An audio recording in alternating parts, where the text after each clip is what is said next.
Bonjour à toutes et à tous, bienvenue dans cette nouvelle vidéo. Changement de thème par rapport à avant, cette fois-ci on va parler des données. Pour commencer, là on va un peu parler des supports de stockage, donc la vidéo devrait être assez rapide. Alors, des supports de stockage, il y en a plein, normalement vous les connaissez plus ou moins tous. Vous avez tout d'abord les disques durs, qu'ils soient externes ou internes, ce sont ceux qui ont la plus grande capacité de stockage. Alors je vous donne des valeurs qui sont indicatives, des fois on peut trouver des choses qui contiennent moins, ce qui est quand même franchement de l'arnaque, ou de temps en temps quand ça commence à apparaître des supports où ça dépasse la valeur que je vous donne. Ça reste quand même encore assez rare, donc là je vous donne vraiment les valeurs les plus répandues. Donc un disque dur externe, ça peut aller de 100 gigaoctets à 10 teraoctets, ce qui est quand même assez énorme en capacité de stockage. En comparaison des clés USB qui en moyenne vont de 500 mégas à 2 teraoctets pour les plus chers surtout.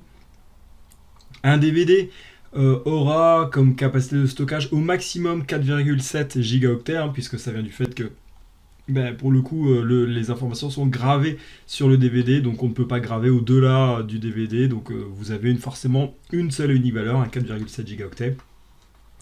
Et ensuite vous avez les cartes SD qui sont plutôt plus souvent utilisées par exemple dans les appareils photo. Mais vous avez plein d'ordinateurs, le mien par exemple, vous pouvez essayer de voir avec le vôtre, qui ont un port qui permet d'accueillir des cartes SD et qui fait qu'on peut enregistrer dedans tout pareil. Donc elles, pour les capacités de stockage, on est entre 8 et 512 gigaoctets en général. Alors pour choisir, eh bien c'est simple, en général il y a 3 critères. 1, la capacité de stockage, est-ce que vous avez besoin de juste enregistrer des fichiers Word ou est-ce qu'il y a des images, voire des vidéos que vous devez enregistrer dessus, ça va pas être le truc.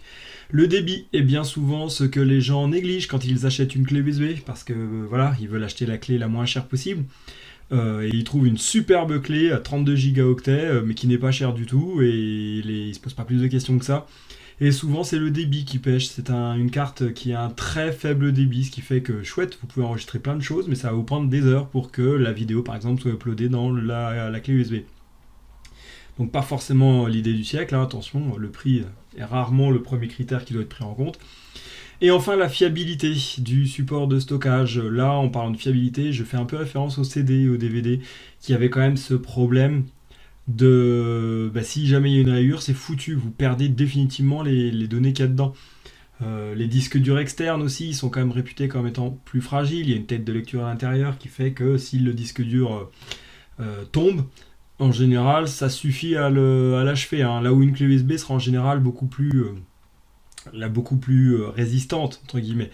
Donc voilà, attention à ça, mais effectivement c'est ce qui fait qu'aujourd'hui les CD et les DVD disparaissent, on va pas se mentir. C'est que clairement il suffit d'un rien pour que s'il y a des joueurs parmi vous, vous avez PlayStation, Microsoft qui ont décidé pour leur console de petit à petit abandonner, parce que vous achetez un jeu et quelques années après il suffit d'une micro-rayure et votre jeu est perdu. Alors quelle est la solution qui est remplacée ? Eh bien vous avez les supports de stockage distants. Ça marche, ce que je vais dire aussi pour les consoles, c'est-à-dire que toutes les informations sont stockées à distance. Je vous donne quelques exemples là, vous avez Dropbox, Google Drive, iCloud pour Apple ou le Microsoft OneDrive. Vous noterez la grande originalité des deux derniers logos, qui sont extrêmement différents.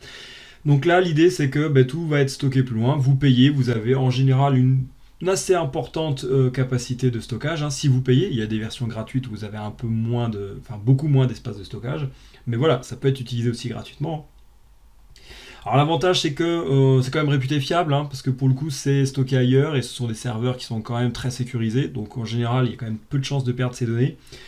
Là où ça peut pêcher, c'est des fois sur la sécurité, parce que si jamais eux ont un défaut de sécurité, vos données peuvent être volées par quelqu'un. Là où il y a quand même peu de chances, si votre disque dur externe reste chez vous bien à l'abri, quand même moins de chances qu'il se fasse voler. Mais bon, le risque zéro n'existe jamais.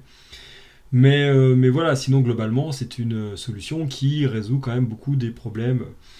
Et puis, si par contre, le problème, c'est que si vous avez besoin d'avoir accès à ce stockage, il faut avoir forcément un accès à Internet pour aller le consulter. C'est valable aussi pour les consoles. Les jeux en dématérialisé, ok, vous n'avez pas à le stocker sur votre console, ou vous n'avez pas de support fixe, comme un DVD, enfin un Blu-ray en l'occurrence.